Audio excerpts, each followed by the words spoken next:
শিক্ষার্থী যদি ফেল করে দেন পরেই তার রেজাল্টের জন্য যদি তাকে সুইসাইড অ্যাটেম্প করতে হয় সেই দাঁড়িয়ে কি সরকার নেবে? নেবে সরকার? নেবে না তো।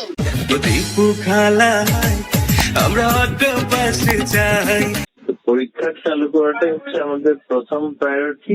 করছি আগামী সপ্তাহের মধ্যে একটা সিদ্ধান্ত নিতে পারবো।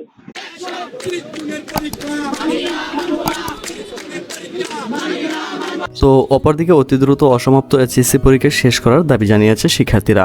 দেশে চলমান কোটা আন্দোলনের কারণে থেমে থাকা এইচএসসি পরীক্ষা দ্রুত সময়ে শেষ করা ও স্বস্তির পরিবেশ প্রতিষ্ঠা করে শিক্ষা প্রতিষ্ঠান খুলে দেওয়ার দাবি জানিয়েছেন স্বাধীনতা শিক্ষক কর্মচারী ফেডারেশন।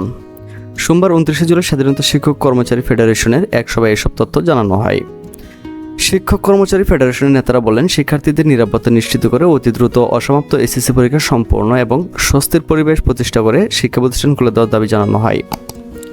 ফেডারেশনের প্রধান সমন্বয়কারী ডক্টর মোহাম্মদ শাহজাহান আলম সাজুর সভাপতিত্বে এই সভায় শিক্ষার্থীদের বৈষম্য বিরোধী আন্দোলনের সুযোগের স্বাধীনতা ও দেশবিরোধী একটি মহলের নজরবিহীন ধ্বংসাত্মক কর্মকাণ্ডের মাধ্যমে জানমালের ব্যাপক ক্ষয়ক্ষতির তীব্র নিন্দা জানানো হয়।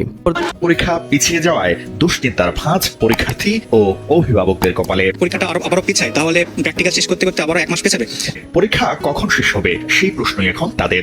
যারা কর্মকর্তা রয়েছে উদ্বোধন একজন কর্মকর্তা এখানে উপস্থিত হয়েছে।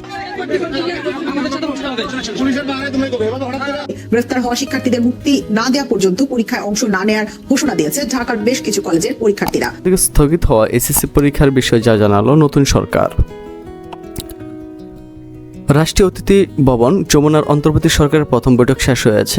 শুক্রবার 9 আগস্ট দুপুর 12টা থেকে শুরু হয় এই বৈঠক। শেষে গণমাধ্যমে কথা বলেন এ সরকারের উপদেষ্টা সৈয়দ রিজওয়ানা হাসান। অন্তর্বর্তী সরকারের প্রথম বৈঠকে 3 বাহিনীর প্রধান, পুলিশের মহাপরিদর্শক সহ বিভিন্ন মন্ত্রণালয়ের সচিবরা অংশ নেন।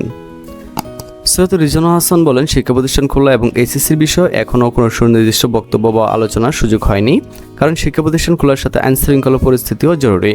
এখনও অনেক থানা তাদের কার্যক্রম শুরু করতে পারেনি। পরিস্থিতি উন্নতি হলে এই বিষয়ে সিদ্ধান্ত গ্রহণ করা হবে। এছাড়া বৈঠকে মত প্রকাশের বিষয়ে করণীয় এবং শিক্ষকদের সাথে আলোচনা করে শিক্ষা প্রতিষ্ঠান খুলে দেওয়া, শিক্ষার্থীদের সম্পৃক্ত করে মন্ত্রণালয়ের পরিচালনার জন্য আলোচনা ও রাষ্ট্রীয় কাঠামো পুনর্গঠনে শিক্ষার্থীদের সাথে আলোচনা, আর্থিক খাতগুলো সক্রিয় করতে নেতৃত্ব পর্যায়ে পরিবর্তন, ব্যবসায়িক পরিবর্তন সৃষ্টি, বাজারের উপর নিয়ন্ত্রণের মতো বিষয়গুলো নিয়ে আলোচনা করা হয়। তো এই মুহূর্তে যেটা বলা হচ্ছে সেটা হচ্ছে কিন্তু পরীক্ষাটা কিন্তু না হওয়ার সম্ভাবনা বেশি এবং এই ক্ষেত্রে কিন্তু তোমাদের ওঠা বসার একটা সম্ভাবনা রয়েছে।